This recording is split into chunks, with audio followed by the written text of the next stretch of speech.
అమెరికాలో సిటిజన్షిప్ కోసం ఒక గేమ్ నడుస్తూ ఉంటుంది. ఎట్లాగంటే 7వ నెలలోనో 8వ నెలలోనో టూరిస్ట్‌గా అక్కడికి వెళ్తే కడుపుతో ఉన్నప్పుడు, భార్యాభర్త కలిసి వెళ్తే అక్కడికి వెళ్ళాక మనకు తెలిసిన డాక్టర్ ద్వారా ఈమె మళ్ళీ తిరిగి వెళ్ళకూడదు, డెలివరీ అయ్యాకనే వెళ్ళాలి అన్నటువంటి ఒక సర్టిఫికేట్ తీసుకుంటే, ఆ తర్వాత అక్కడనే కాన్పు అక్కడ పుట్టారు కాబట్టి పుట్టినటువంటి వాళ్ళకి అమెరికా పౌరసత్వం. ఆ పుట్టిన బిడ్డ మేజర్ అయ్యేదాకా తల్లిదండ్రులకు పౌరసత్వం.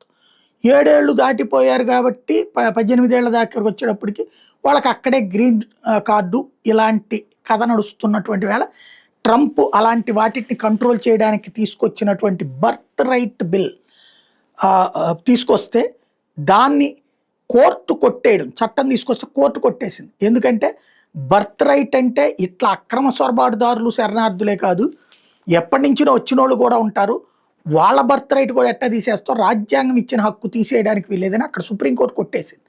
అయితే చట్టపరంగా ఉన్న ఇతర వెసులుబాట్లు ఇప్పుడు వాడుకుంటున్నారు.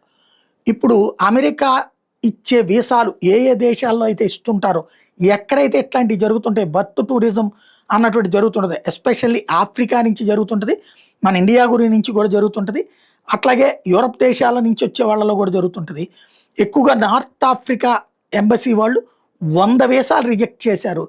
యూరోపియన్ యూనియన్ వాళ్ళు యూరోపియన్లో ఉన్నటువంటి వీళ్ళ రాయబార కార్యాల నుంచి 400 మందిని రిజెక్ట్ చేశారు. అట్లాగే ఆఫ్రికా నుంచి 100 మంది రిజెక్ట్ చేశారు. ఎవరైతే దరఖాస్తు చేసుకుంటారో వాళ్ళకి ఇంటర్వ్యూ చేస్తారు కదా, ఆ టైంలో గర్భిణి అని చూడగానే వాళ్ళకి వీసా రద్దు చేస్తున్నారు. తద్వారా కోర్టు చెప్పినా సరే ముందుగానే జాగ్రత్తలు తీసుకుంటున్నారు.